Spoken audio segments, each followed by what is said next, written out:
The Lord be with you. And with your spirit. A reading from the Holy Gospel according to John. Glory to you, O Lord. Jesus said to Nicodemus, "No one has gone up to heaven except the one who has come down from heaven, the Son of Man. And just as Moses lifted up the serpent in the desert, so must the Son of Man be lifted up, so that everyone who believes in him may have eternal life. For God so loved the world that he gave his only Son, so that who believes in him might not perish, but might have eternal life. For God did not send his Son into the world to condemn the world, but that the world might be saved through him." Sisters and brothers, the good news of our salvation. Praise to you, Lord Jesus Christ. Once again, good morning po sa inyong lahat. Medyo maulan at makulimlim. Pakigreet po yung mga katabing good morning. A blessed Sunday to one and all. I hope we are in the best of our dispositions to listen to the Word of God today, the feast of the exaltation of the cross. Bisperas po ngayon. Bukas fiesta po natin. Advance Happy Fiesta. When I was little, very young, I remember I was fascinated not with dinosaurs. No? Marami pong mga bata ngayon mahilig sa dinosaurs or cars. But I was fascinated with flags. Flags. Mga watawat. Mga bandila.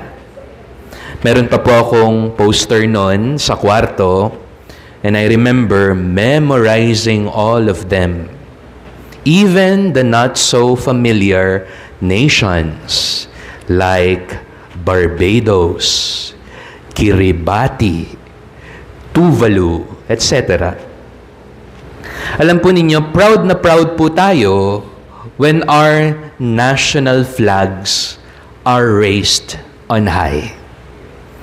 Kaya every Monday sa mga eskwelahan, sa mga government offices, meron tayong flag ceremony.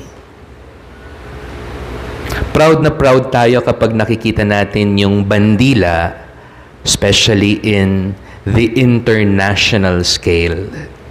Di ko po alam kung you're following Alex Yala, no? The Filipina tennis player. Sayang, natalo. Nakaka-proud pag nakikita natin yung flag natin sa TV. Manny Pacquiao during his height, no? Heidelin Diaz, Carlos Yulo, o kahit pa yung Gilas kapag naglalaro. This is also true not only in sports, but also in beauty pageants, in the field of entertainment. Catriona Gray, Lea Salonga.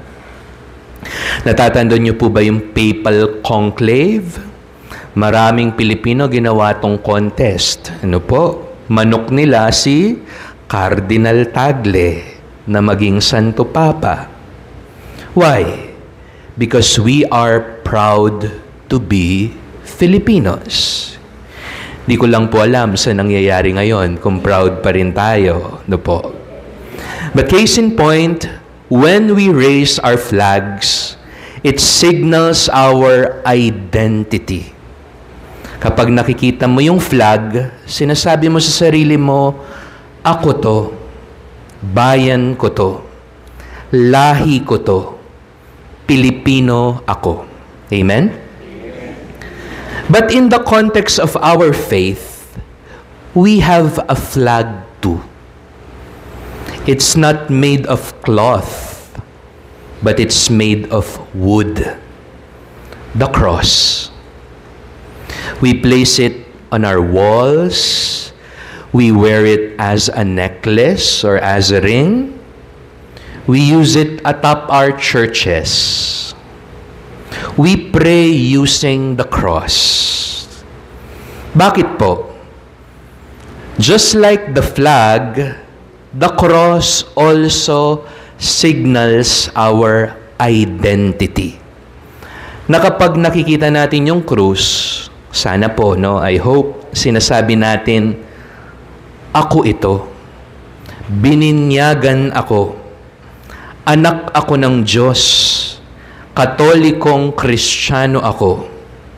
Langit ang tunay na tahanan ko. Amen.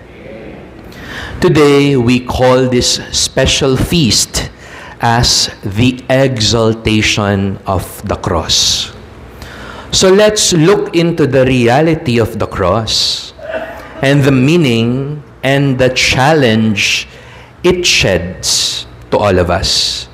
Baka po kasi yung krus nagiging decoration na lang o accessory. Let's not take the cross for granted. So first point for this Sunday, from a symbol of death, the cross became a symbol of life. Kung babalikan po natin yung history, konting history lesson, the cross was not always beautiful. Simbolo po ito ng kamatayan. It symbolizes shame, defeat, death. Kung hahambing po ngayon, death sentence yung cross. Kumbaga parang silya electrica during the 70s o kaya death penalty ngayon. Mga kriminal lang, mga traidor lang ang pinapako sa krus. And during the Roman Empire, crucifixion was viewed as the worst punishment a person could receive. Mas maganda pang pugutan ka na ng ulo kesa maipako sa krus. But Jesus, my dear sisters and brothers, transformed the cross. From shame, from pain, from defeat, Jesus transformed it into a symbol of strength, a symbol of sacrifice, a symbol of victory. Dati po kamatayan ang sinisimbolo ng krus, pero ngayon para sa atin at dahil kay Hesukristo, ito'y simbolo ng buhay na walang hanggan. Di po ba sinabi sa gospel, favorite po ito ng marami, for God so loved the world, He gave His only begotten Son, that whoever might believe in Him will not perish, but might gain eternal salvation. Second point, the cross unites the world. Sa buong mundo po, according to my research, 195 daw po ang mga flags. Different colors, different shapes, different representation. Pero tignan ho ninyo, the cross remains to be one. Anumang kulay mo, anumang lahi mo, anumang estado mo sa buhay, iisa lang po ang krus ni Kristo. The cross does not stand for a particular country. Hindi lang naman po Vatican ang may krus. The cross stands for a kingdom and a king beyond this world. Jesus. Kaya namatay siya sa krus ay para po mailigtas hindi lang yung kokonti. But Christ's death on the cross is to save all. Everything. Everyone. Sabi po ng second reading, hindi ko po alam kung narinig ninyo mabuti, God greatly exalted Jesus, that at the name of Jesus, every knee should bend. Those of heaven, those of earth, and those of under the earth. Lahat-lahat. And every tongue will confess that He is our Lord.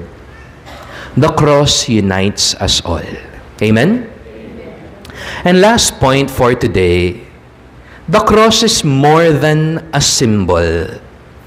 The cross is our mission. Wala pong sinasabi sa Biblia, si Jesus, na sinasabi niya sa atin, admire the cross.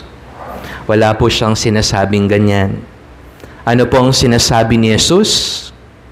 Those who wish to follow me must take up the cross.